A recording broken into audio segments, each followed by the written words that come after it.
할렐루야. 2021년 3월 17일 새벽 기도회를 시작하겠습니다.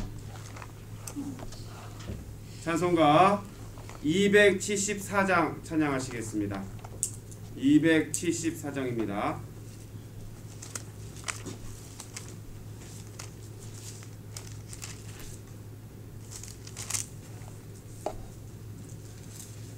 통합찬송가 332장입니다.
정결한 마음 주옵소서.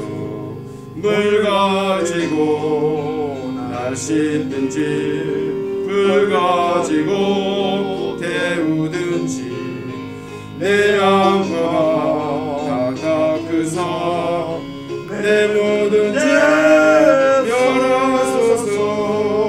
정결한 마음 그 속에서 신령한 빛채우니 이러한 마음 나누면 눈까지도 밝으리라. 불 가지고 날 씻든지 불 가지고 태우든지 내 양과 다 닦으사 내 모든 죄 열어소서. 못된 행실 다 고치고 악한 생각 다 버려도 주 앞에서 정결하고 자랑치는 못하리라. 물 가지고 날 씻든지 불 가지고 태우든지 내 양과 다 닦으사 내 모든 죄 열어소서. 아멘. 사도신경 하심으로 우리의 신앙을 고백하시겠습니다. 우리는 이렇게 믿습니다. 전능하사 천지를 만드신 하나님 아버지를 내가 믿사오며 그 외아들 우리 주 예수 그리스도를 믿사오니 이는 성령으로 잉태하사 동정녀 마리아에게 나시고 본디오 빌라도에게 고난을 받으사 십자가에 못 박혀 죽으시고 장사한 지 사흘 만에 죽은 자 가운데서 다시 살아나시며 하늘에 오르사 전능하신 하나님 우편에 앉아 계시다가 저절로서 산자와 죽은 자를 심판하러 오시리라. 성령을 믿사오며 거룩한 공회와 성도가 서로 교통하는 것과 죄를 사하여 주시는 것과 몸이 다시 사는 것과 영원히 사는 것을 믿사옵나이다. 아멘. 오늘 우리가 같이 나눌 하나님의 말씀은 마태복음 23장 25절로부터 39절까지의 말씀입니다. 마태복음 23장 25절로부터 39절까지의 말씀입니다. 교독하시겠습니다. 제가 먼저 읽겠습니다. 화 있을진저 외식하는 서기관들과 바리새인들이여 장과 대접의 겉은 깨끗이 하되 그 안에는 탐욕과 방탕으로 가득하게 하는도다. 눈먼 바리새인이여 너는 먼저 안을 깨끗이 하라. 그리하면 겉도 깨끗하리라. 화 있을진저 외식하는 서기관들과 바리새인들이여 회칠한 무덤 같으니 겉으로는 아름답게 보이나 그 안에는 죽은 사람의 뼈와 모든 더러운 것이 가득하도다. 이와 같이 너희도 겉으로는 사람에게 옳게 보이되 안으로는 외식과 불법이 가득하도다. 화 있을진저 외식하는 서기관들과 바리새인들이여 너희는 선지자들의 무덤을 만들고 의인들의 비석을 꾸미며 이르되 만일 우리가 조상 때에 있었더라면 우리는 그들이 선지자의 피를 흘리는데 참여하지 아니하였으리라 하니 그러면 너희가 선지자를 죽인 자의 자손임을 스스로 증명함이로다. 너희가 너희 조상의 분량을 채우라. 뱀들아 독사의 새끼들아 너희가 어떻게 지옥의 판결을 피하겠느냐. 그러므로 내가 너희에게 선지자들과 지혜 있는 자들과 서기관들을 보내매 너희가 그 중에서 더러운 죽이거나 십자가에 못 박고 그 중에 더러운 너희 회당에서 채찍질하고 이 동네에서 저 동네로 따라다니며 받게 하리라. 그러므로 의인 아벨의 피로부터 성전과 제단 사이에서 너희가 죽인 바라갸의 아들 사가랴의 피까지 땅 위에서 흘린 의로운 피가 다 너희에게 돌아가리라. 내가 진실로 너희에게 이르노니 이것이 다 이 시대에 돌아가리라. 예루살렘아 예루살렘아 선지자들을 죽이고 내게 파송된 자들을 돌로 치는 자여 암탉이 그 새끼를 날개 아래에 모음같이 내가 내 자녀를 모으려 한 일이 몇 번이더냐. 그러나 너희가 원하지 아니하였도다. 보라 너희 집이 황폐하여 버려진 바 되리라. 같이 읽겠습니다. 내가 너희에게 이르노니 이제부터 너희는 찬송하리로다. 주의 이름으로 오시는 이여 할 때까지 나를 보지 못하리라 하시니라. 아멘. 어제 이어 주님께서는 서기관들과 바리새인들에게 계속 화 있을진저 저주의 말씀을 하시는데요. 어제까지는 첫 번째부터 네 번째 말씀을 살펴보았습니다. 오늘 말씀은 그 후반부 5제부터 7제까지를 보게 되겠는데요. 먼저 5번째 화 있을진저 외식하는 서기관들과 바리새인들이여 장과 대접의 겉은 깨끗이 하되 그 안에는 탐욕과 비방으로 가득하게 하는도다 라고 말씀하고 계십니다. 겉과 속이 다른 그들의 모습을 외식이라고 표현할 수가 있겠죠. 바리새인들과 서기관들은 이렇게 외식하는 모습이 보여진다고. 그래서 그들에게 저주의 말씀, 경계의 말씀을 하고 계십니다. 겉도 깨끗할 뿐만 아니라 안도 깨끗해야 한다는 말씀을 하고 계시고요. 또한 27절 화 있을진저 외식하는 자여 라고 하면서 서기관들과 바리새인들에게 또 말씀하시고 계시는데 회칠한 무덤 같다고 그들을 말씀하고 계십니다. 참 이는 대단한 그들에 대한 예수님의 큰 질책입니다. 왜냐하면 회칠한 무덤이라고 하는 이 표현은 유대인들은 늦은 비가 봄에 옵니다. 그 늦은 비가 오게 되면 그 비가 끝나고 나서 무덤마다 흰색 칠을 하게 됩니다. 이제 왜 그런고 하니 사람들이 지나가다가 건들 수가 있잖아요. 그러면 정결례법을 위반하는 것이 되기 때문에 비가 그치고 나서 봄에 비가 그치고 나서 흰색 칠을 하고 사람들이 거기를 건들지 못하게 하는 그런 일들을 해왔습니다. 그런데 그런 회칠한 무덤 같다는 말씀을 그들에게 하신 이유는 그들이 안에는 죽은 사람들이 있고 또 더러운 것이 가득한데 겉으로만 건드려하게 보인다는 그러한 경계의 말씀, 또 저주의 말씀이라고 할 수가 있습니다. 그들은 겉에도 옳게 보일 뿐만 아니라 안으로도 외식과 불법이 없는 그러한 모습으로 살아야 할 텐데 안에는 외식과 불법이 가득하다고 말씀하고 있는 것이죠. 또한 이제 마지막 7번째인데요. 화 있을진저 외식하는 서기관들과 바리새인들이여라고 말씀하시면서 선지자들의 무덤을 만들고 의인들의 비석을 꾸미며 그들 스스로가 이르되 만일 우리가 그때 살았더라면 조상같이 하지 아니하고 우리는 선지자의 피를 흘리지 않았으리라라고 그렇게 스스로들을 얘기한다 말씀하고 있습니다. 그러나 그들은 스스로 자신들이 선지자를 죽인 그의 후손들임을 증명하는 일이라고 31절에서 말씀하고 있는 것이죠. 혈통적으로는 그들은 누구의 후손들입니까? 그들 선조들의 후손들이죠. 그러니까 그들이 불법을 저지르고 선지자를 죽인 그 일들을 이들 또한 완성하고 있다라고 말씀하고 있습니다. 32절을 보니까 너희가 너희 조상의 분량을 채우라.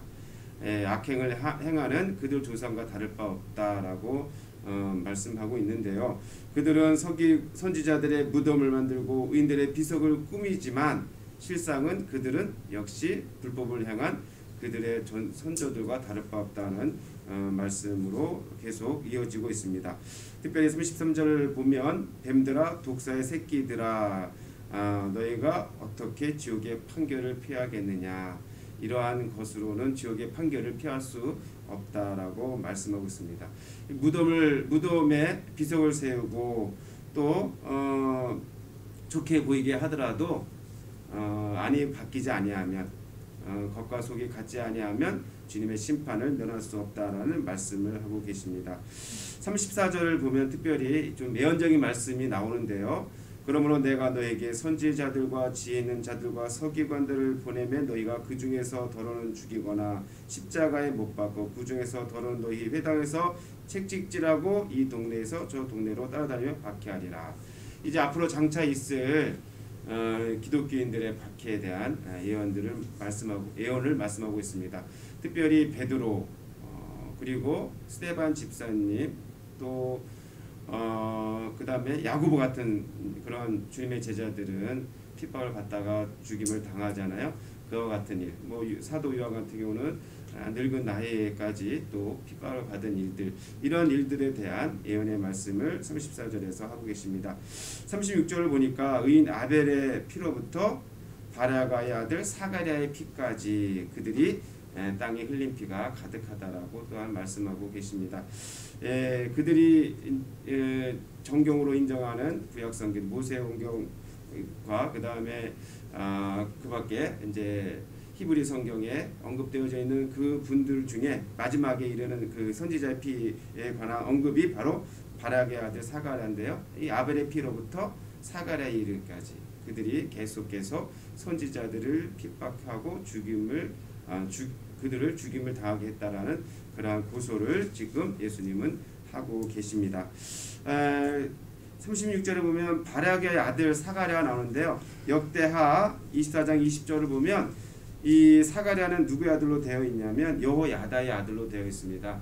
그래서 아마도 권위 있는 성경상 그 자료에 의하면 이 바락야는 사가랴의 조부로, 그러니까 할아버지로 기록되어져 있습니다. 그래서 이 아들이라는 표현은 사실은 그냥 바로 직계 비속의 아들일 수도 있지만 자손이라는 표현도 가지고 있습니다. 그래서 바락의 자손, 이제 바락야라는 좀 유명한 그러한 제사장으로서 그 후광을 입은 아들 사가랴를 언급한 것으로 여겨집니다.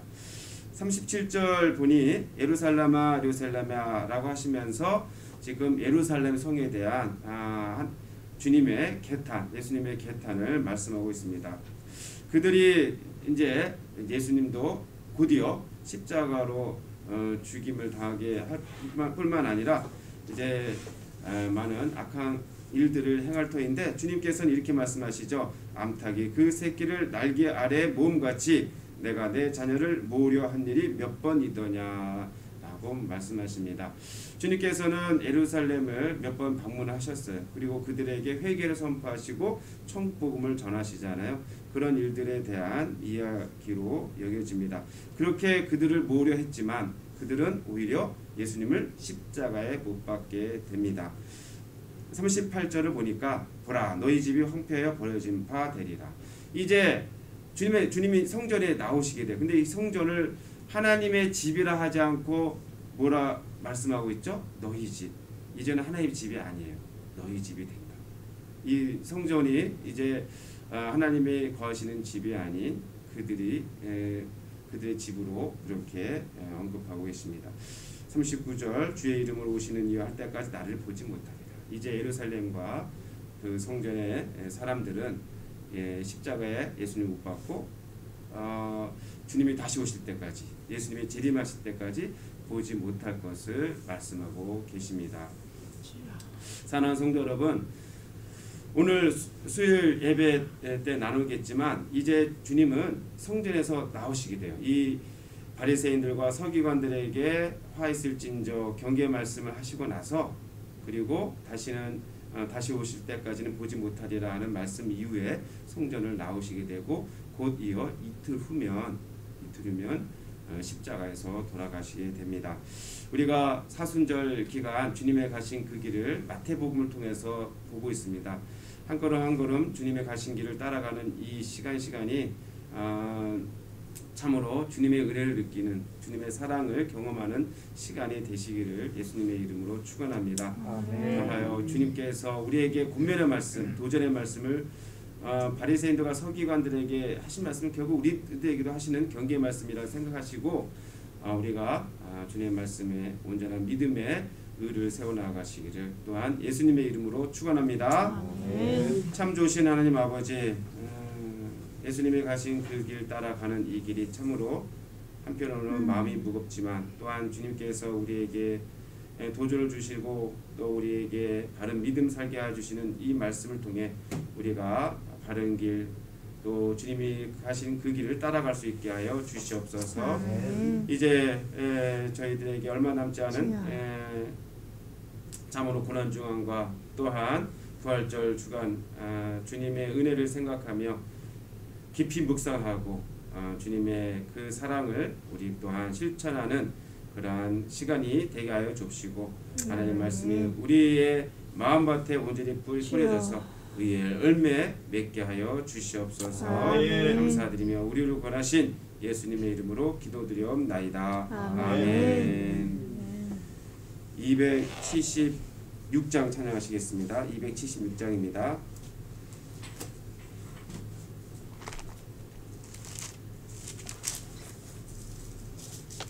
통합 찬송가는 334장입니다.